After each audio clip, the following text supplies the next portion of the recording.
On 3 separate occasions during 2021 and 2022, various delegates from the Eden District Municipality as well as regional and national government departments, through a coordinated effort with Cheeba Africa, have visited the CannaClub in Plettenberg Bay to host their Skills Indaba, with an emphasis on regional cannabis skills development.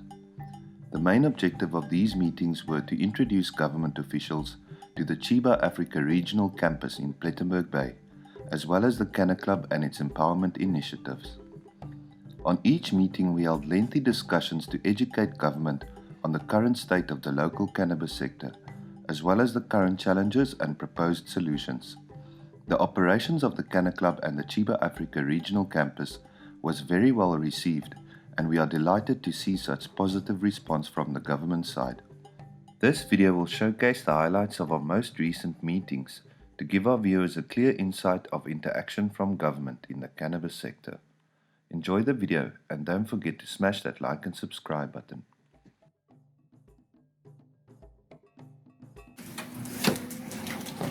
To the glorious God that live ever, we say thank you. To the creator of life, heaven and earth, we say thank you. In this moment we bow and say thank you, Almighty Father, for the moment that you bless and put on this platform for us. We say thank you for a night that you blessed and rest us and create a beautiful daylight to us. I bow in this moment and ask thee to bless us, a wise mind with knowledge and understanding, that we can sing one accord in thy holy name. Still ask thee to go before us in this very day, which is unknown to us as man, but known to the Creator. I bow and say thank you for such a beautiful plant as well, put in our midst. We have a beautiful duty to fulfill to mankind.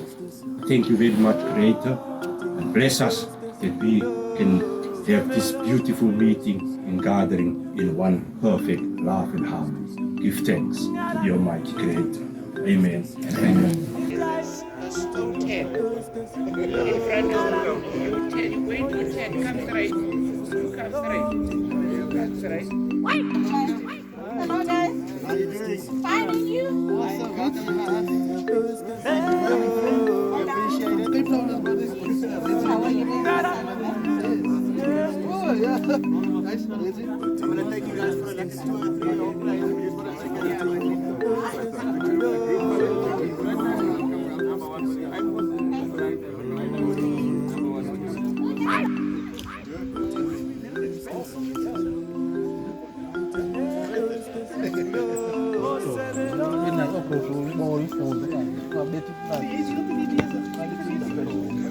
We want to assist them in terms of tools. Okay. Also, we want to assist them with if they need to go to other sites, to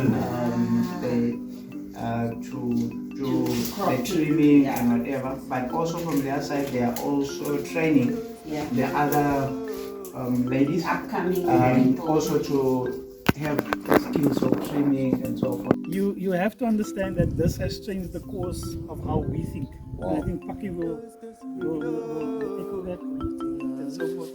So it's been that kind of experience. So there's a lot of things that we say that when we go back to the office on Monday, we will change a few things. Wow, and that's been the value of this engagement.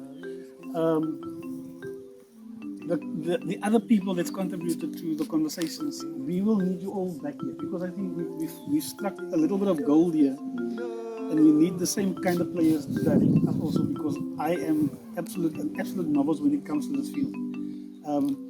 Doc, your leadership in this field, it's, there's no money that can buy that kind of leadership. So we just want to thank you all and have a fantastic weekend. I'm not sure, Doc, if you want to finish this off. No, if I may. Bye, thank you. Thank you. Thank you.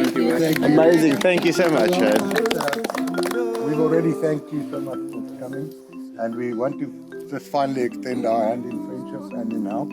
You're always welcome to come here. Please come and engage us. Please let us know if we can help in any way we want to. You can see where our hearts lie, what we want to do, and we need you to help us in that regard. Thank you. Amazing. Thank you.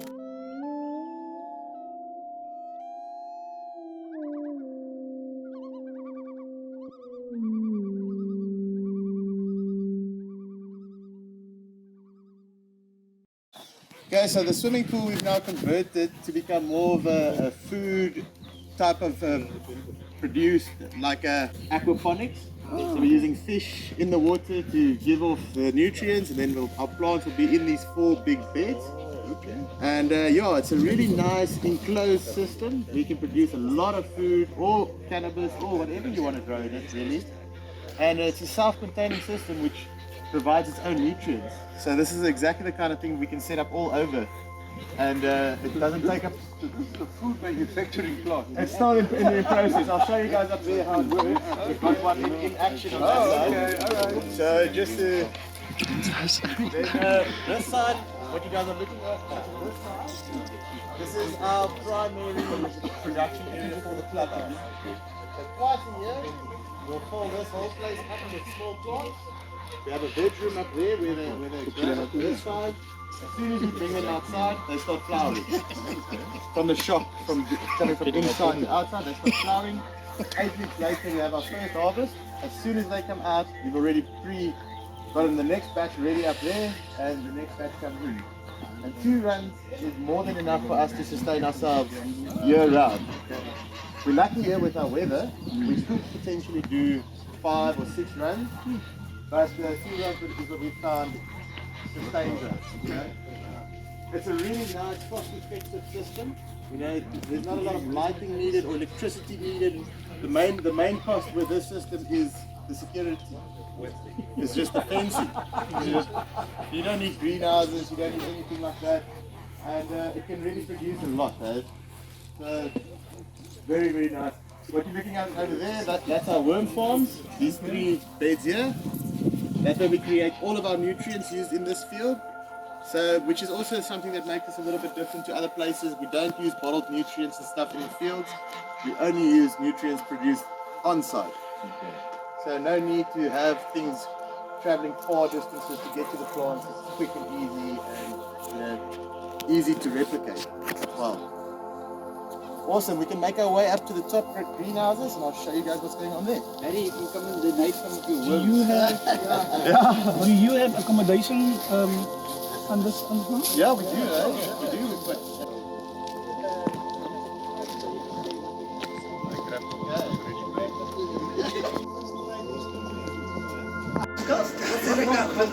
Alright.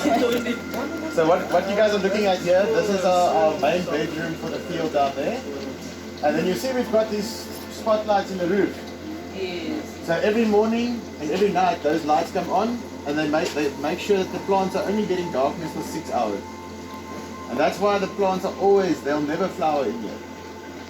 And the beauty of this system is all of these, there's 20 lights in here, they're 10 watts each. So it's only 200 watts of electricity, which is next to nothing.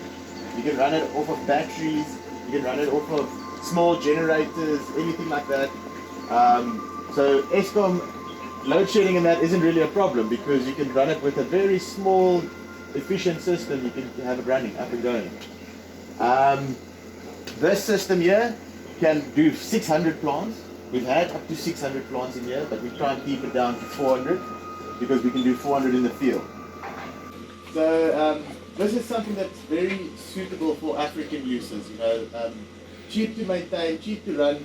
There is a little bit of cost involved with the setup of it, but once it's set up, it can do 10, 15 years of production without any real costs.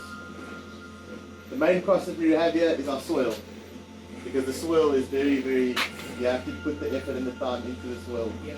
As soon as they're done flowering, they can come grab another batch of flowers and put them outside, and it'll immediately flower again. No, I'll become a member just to bring my friends over. Big smoke or something. Ek het laas jy lekker kersboom gekry, maar niemand wil saam geëet nie. So when you make it, so if you want to make a pattern off of it, you would take the top of it like this, and you'll go like 15 centimeters. Yeah. Cut it right underneath one of these nodes, and that goes into a rooting juice. Okay. And then to a jiffy pellet. 2 weeks later, you've got another plant. Wow. So yeah, you can mass produce easy. A jiffy glue plug probably costs like 10, 15 rand, and then the nutrients is the juice is also not very expensive. So you probably say 20, 25 rand per clone to get it rooted. Where if you're buying seeds, 150, 200 rand per seed. Oh. Sure. And you guys can see we have to put these little heat mats here. You put your hand, you put your hand there, you'll feel how warm it is. Just to heat them up a bit in winter time, otherwise they don't grow roots so nicely.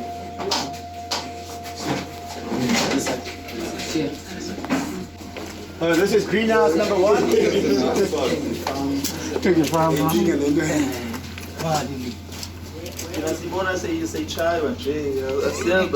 Exercise then. These ladies are now.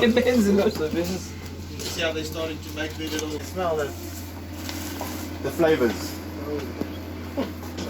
Yeah, they start producing the flavors already. So in the mornings, if you walk in here, it just smells awesome. No, I can smell. That's funny. Do they smell different? Yeah, everyone here is different. Everyone here is different. Smell this one. Give this Is that one a cow? Oh, let's go. That's a different flavor. Homeland. I'm just in a meeting. And I come back when I'm done. So this one is this is a strain that doesn't grow very strong branches, but it grows really amazing flowers. So we just support it extra with this, so it can lean. And we even tie it down like this and open them up. See how these ones are also, they're like, we bend them and that opens them up. You see this?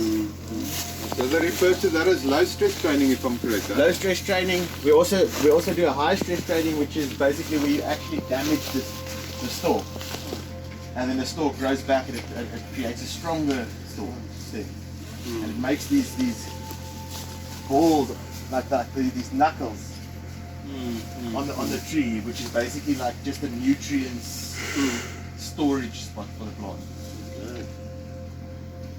You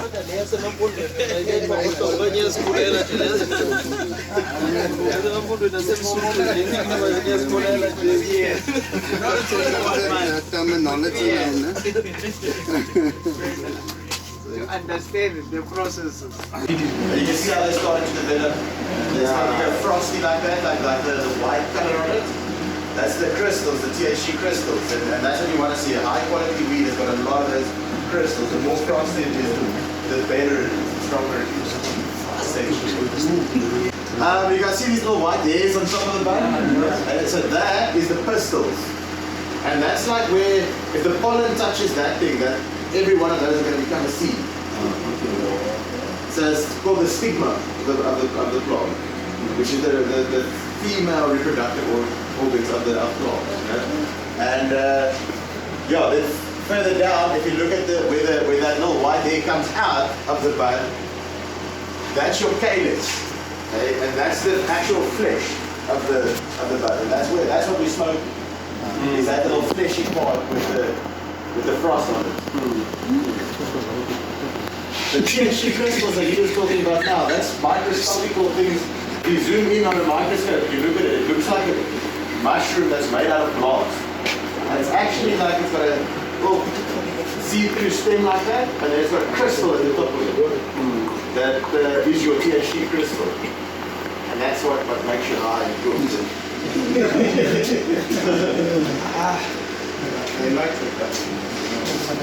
This one's called Elvis. This one. What's going on inside here is we've got a fishing tank outside there. Then our pumps pick up all the fish waste and things and throws it into our worm bed, which is that blue tub there. The worms and the bacteria inside there convert all the nutrients into like available things, into nitrates for the plants. And the plants clean the water again, and then it flows back to the fish. And these plants are just hanging in water. No soil here, nothing.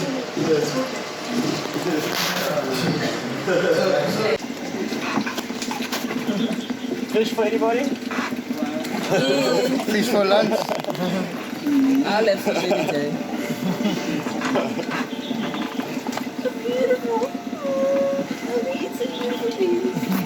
They're awesome, eh? You can stand here for hours and just watch them. I'm telling you. Yeah. And I wonder where the day goes to.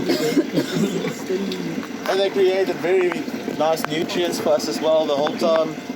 And they're part of the cycle now. What is unique about our system here is that we don't have any water pumps moving water. We've only got air pumps, and then the way that we inject the air into the pipelines, that sucks the water through the filters, through everything, so the water is super oxygenated. Plus it's much cheaper to move air than it is to move water. Water pumps are heavy on electricity and this and that, where these air pumps are 80 watts electricity and they can do a lot of flow. This tank is low now, but the deeper the tank is, the more this thing just starts flowing. Here we've got two filters that take out the nutrients for us. These are the parts that do the magic. They keep the water clean and make sure that we can get the nutrients out easily.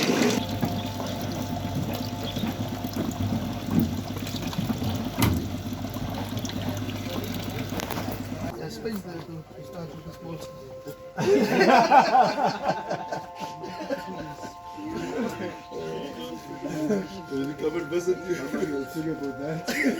Well, welcome to my room. Welcome to my room. Yeah, welcome to my room, guys. This is my room. Welcome. My favorite room. Let's see your favorite room. Yeah. Let's see your favorite room. All smiles when we get out of here, guys. Make sure you have a rope tiny one. When you get out of control. So what exactly is it that you're doing?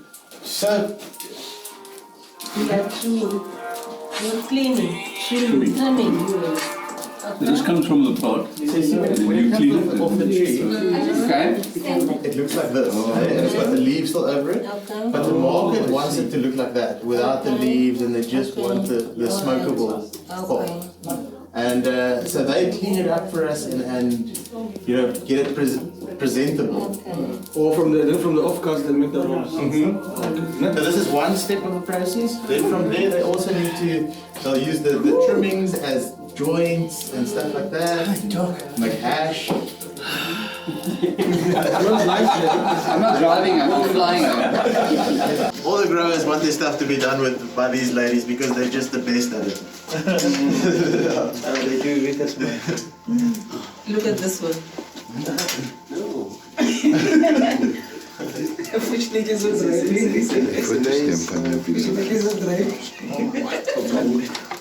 This is also train some people to also help them, and when there's big crops and things like that, then they have another team that comes and joins them.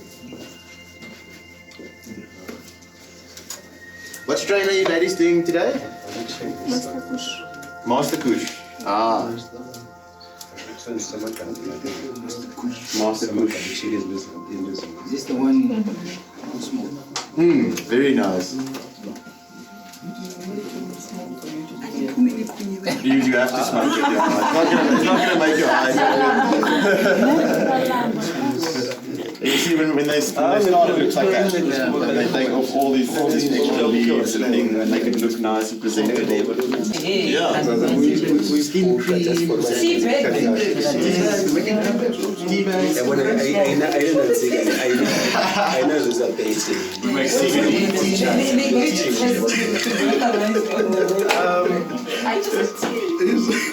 Can one perhaps ask that? I know last time they were showing the dust. Lelapha ngabantu ogqiba ke ngoku kwenziwe i-hash ngayo. Uyayenza ke umeste ibe akenziwa ngoku.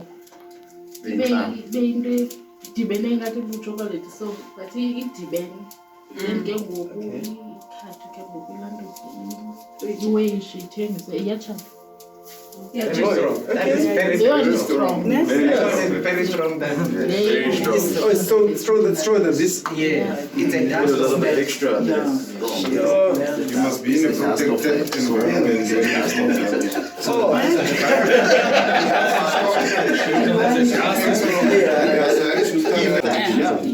that they were talking about the sisters which are having their own entrepreneur as a subcontractor. They were referring to them. And also for them assisting to train others. Is that what Paki was talking about? How do we extend this part of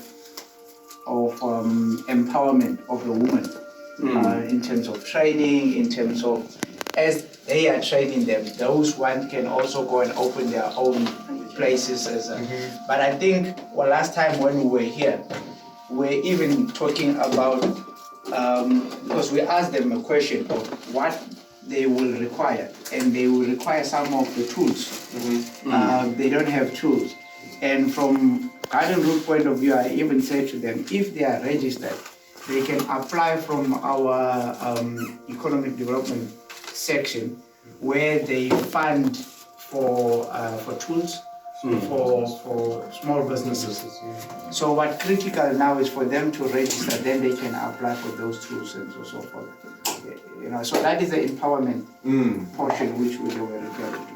So they are their own bosses, which they are subcontracted under the umbrellas and so forth. So we can.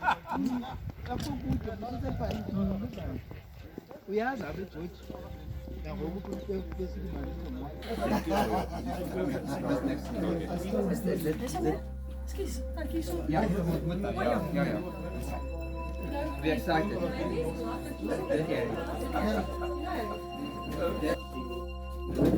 So you can yeah, okay, sorry. Yeah. To take us through. Thank you guys. We put together a little document like this. There are some specific things that I need to highlight. So from my side, it's going to be a couple of introductions from our positions, and then 2 small presentations. So the first thing I'd like to do is once again just say to all of you, thank you for coming. It's been really interesting listening to you and seeing all these plans. Really, it is opening our eyes, and we would like to get involved somehow. We don't know yet how. Secondly, all South African provinces and regions believe that they have the ability to excel in the cannabis industry. In terms of cannabis cultivation, there is no other place in the world that can compete with the Garden Route in terms of organic outdoor cannabis cultivation of export quality, since the Garden Route has the second most moderate climate in the world, second only to Hawaii, which has terrible soil, with more than 200 sunny days per year, allowing the opportunity for multiple high-quality harvests. Subtropical region with winter and summer rain. Loads of organic living soil is locally available. Skilled human and other resources and materials are also locally available. Lots of employable local people, and it is a coastal region with good infrastructure. For the above reasons, 2 large-scale commercial operations are currently being established in the greater municipal region, and at least 3 other in the Eden district. It is therefore imperative that mechanisms should be implemented to ensure that the local communities are not excluded from these opportunities, or that GMP facilities adhere to the export agreements and do not enter and thereby saturate the local market, which would exclude all other small operations. The CannaClub is proud of its association with Cheeba Africa as a regional campus due to the following reasons. Both Trenton Birch and Linda Saboto are inspirational people with a true passion for both cannabis and education, and are tried and trusted friends of the CannaClub and its management committee.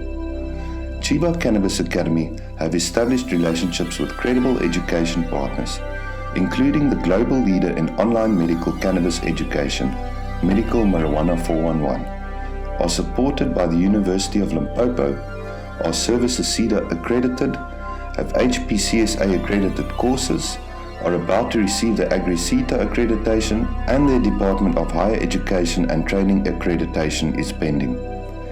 Cheeba Cannabis Academy hosts Africa's first flagship cannabis campus in Rivonia, Johannesburg, with a regional campus in Plettenberg Bay. Cheeba Cannabis Academy maintains and provides Cheeba Cannabis TV, which is one of the leading online cannabis channels in South Africa, and through agreements with DSTV is now available throughout Africa. Cheeba Cannabis Academy provides online courses, contact courses, webinars, workshops, as well as their signature 12-week Cannabis 101 courses, which includes a 4-week internship and is supported by the University of Limpopo. Cheeba Cannabis Academy has been in operation for more than 3 years, which has given them the opportunity and in-depth knowledge to refine their educational experience into the leading offerings available in South Africa at this time. The CannaClub is the oldest ENCOT-based private social cannabis club in South Africa that we are aware of, and has over 2,000 members from all over the world that have signed up in person at the clubhouse. The CannaClub has become a local tourist attraction, and through efforts like the Garden Route Canna Cup, continue to promote local business during off-season. The CannaClub has been developing empowerment initiatives such as the Scissor Sisters, the House of Rastafari Growers Co-op, and Black Joint. The CannaClub has been providing free education and training sessions every Friday from 9 to 11 since 2019, and have been maintaining an educational YouTube channel which provides information on South African cannabis culture and eco-wise solutions on a regular basis, and already has over 50 episodes available. The CannaClub, through its Cheeba Africa affiliation, will provide its best endeavours towards specialist organic cultivation and other courses, especially during the winter months. These courses will allow for the opportunity to have sponsored deserving students from local communities as proposed by the Bitou Municipality, the House of Rastafari, and others. The club does not buy or sell any cannabis product. Members reimburse the CannaClub for the plant management fees as defined by club constitution. Membership is free. By signing up as a member of the CannaClub and Growers Co-op, you authorize the CannaClub to flower one strain-specific cannabis plant on your behalf, at any stage, as part of the Stokvel or communal members' stock. You commit to reimburse the CannaClub's partners for the plant management and processing fees, as defined by the club constitution, if you are satisfied with the product and wish to withdraw from the Stokvel stock as a member of the CannaClub and within the legal limits prescribed. You must be 18 years or older and need to read and understand the club manifesto, which can be found on the cannaclub.co.za, as well as in the waiting area of the clubhouse to sign up as a member. You must sign up in person at the clubhouse in front of a clubhouse manager to prove your existence, ID, and understanding of our club manifesto. Club members may not withdraw more than 100 grams of dried flower from the Stokvel stock on any specific day. The CannaClub is a non-profit organization.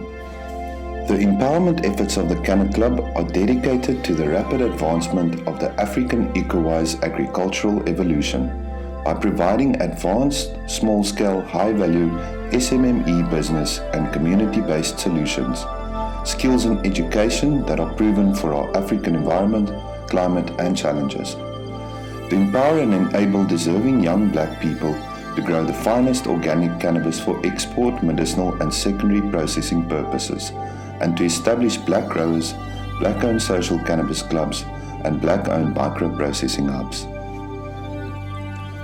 The House of Rastafari Growers Co-op was established in 2020 by Sebastian Ruben Andrews as a co-op representing the local Rastafari.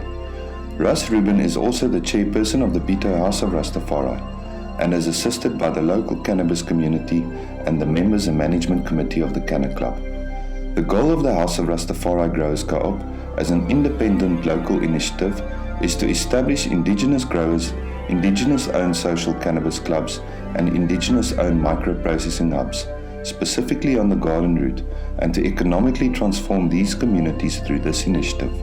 The fact of the matter is that Rastafari and other indigenous communities such as the Griquas and the Khoisan have cultivated and used cannabis medicinally, recreationally and spiritually over centuries.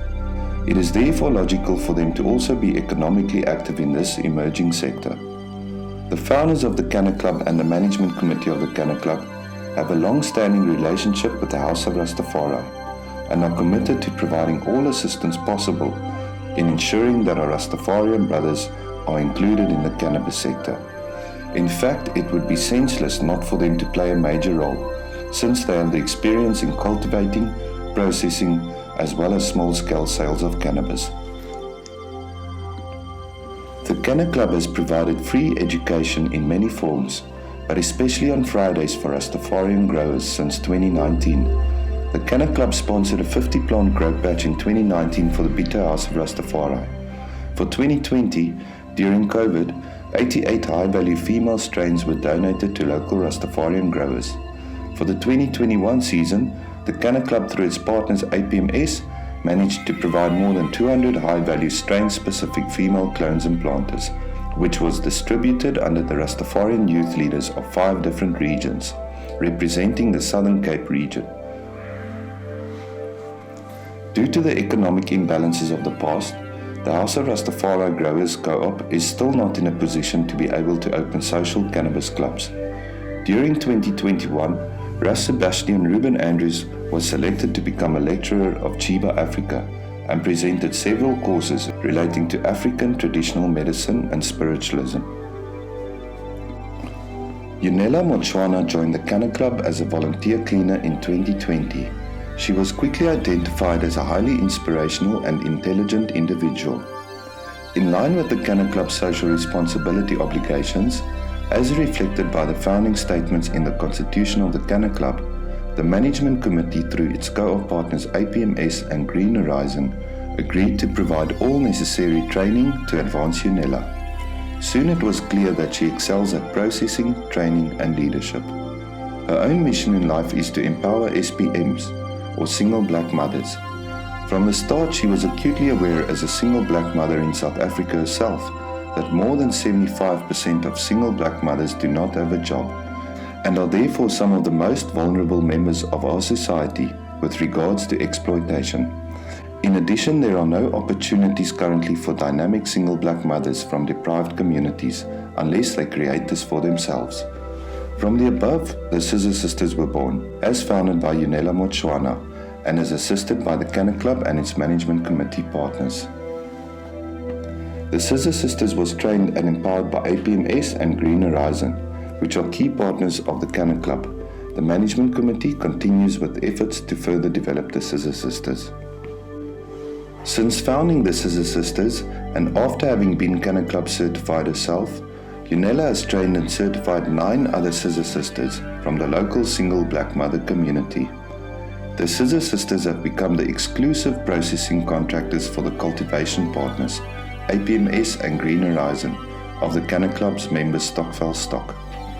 Yunela has received several certificates and awards, including an Award of Excellence from the Management Committee of the CannaClub for the following: for consistently providing exclusive processing and packaging services of the finest quality organic outdoor cannabis to the satisfaction of more than 1,000 members for more than 2 years, for a role in training and certification and empowering of additional Scissor Sisters.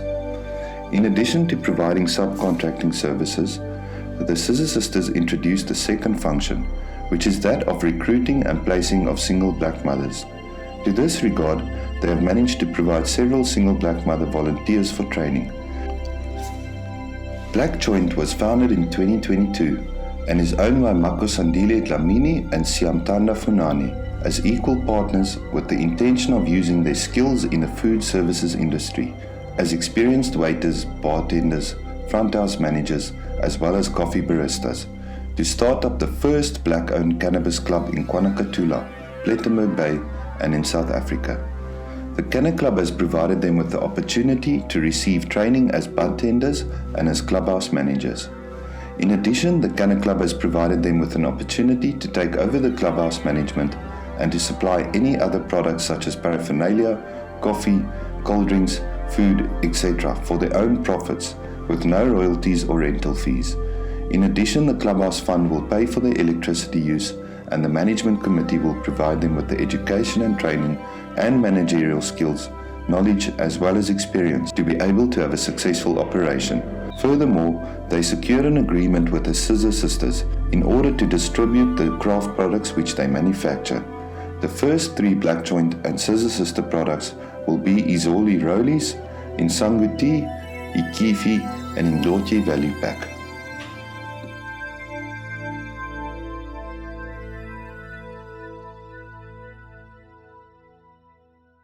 For us, it's all about small scale, high value. So the most important small scale, high value produce is then obviously medicinal and recreational cannabis. And the second category I want to talk about is something that's been overlooked everywhere. And that is we in the Western Cape, and please, Ras, support me here. In the Western Cape, we have more than 20, is it 28 or 26? 28 highly recognized medicinal herbs that have been growing in our area for years. They are indigenous to our area. Nobody's looking into these plants and looking into commercializing them or putting them further. We're not even protecting the species. Many of them are getting ravaged in the wild. This is a huge opportunity that we have in our area. These plants are gifted to us. Some are worth more than cannabis, especially if they can be dried and treated right and exported right. There's a huge opportunity that we should all look at in our area. We are on the brink of greatness.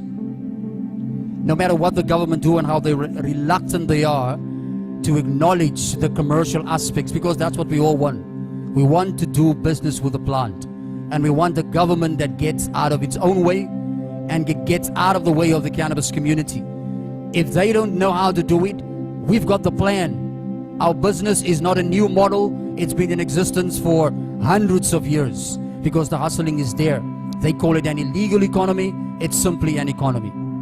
And once the government release our tax monies, because big business is not going to do it for us. They cannot pay us reparations, but we'll do it through business. And that is where the incentives must come from government, and we'll show them how the South Africans, as this rainbow nation that everybody talks about, because within the cannabis community, there you really see the rainbow nation within South Africa and what we need to do and how we need to do it. It's not a magical thing. It doesn't require high-paid economists in order for us to do it. It's an economy that's been going on for hundreds of years. We simply need to formalize it. We need to conscientize them and inspire them to do their work, because that's what they are there for in a democracy, to serve us. The laws that are in existence must serve us, not us the laws. This bullshit that we're having with medical cannabis and hemp, we need to get rid of all of that terminology and work with the indigenous plant, the plant that the economy knows, the plant that the environment knows, the plant that our people know. That's the one that we need to work with. We can't look upon cannabis and allow them to have the same cannabis apartheid that they used to have in the past, that certain of us are better than others. No, all of us together make the thing work. And that's what we need to get behind, and that's what our government need to get behind. We're 10 years already behind Canada. We cannot afford to stay behind anymore. Colombia is putting themselves up as the best seed growing cannabis, or the best seed growing country in the world. How can we allow that to happen when South Africa has the best potential for the growing of seed? Why should we be importing hemp seeds? Why in the world would we want to do that when we've got seeds galore? So we need to work with what we have to get what we want, which is prosperity for all of us. And more power to the people of the cannabis community, more power to the cannabis plant. Thank you very much.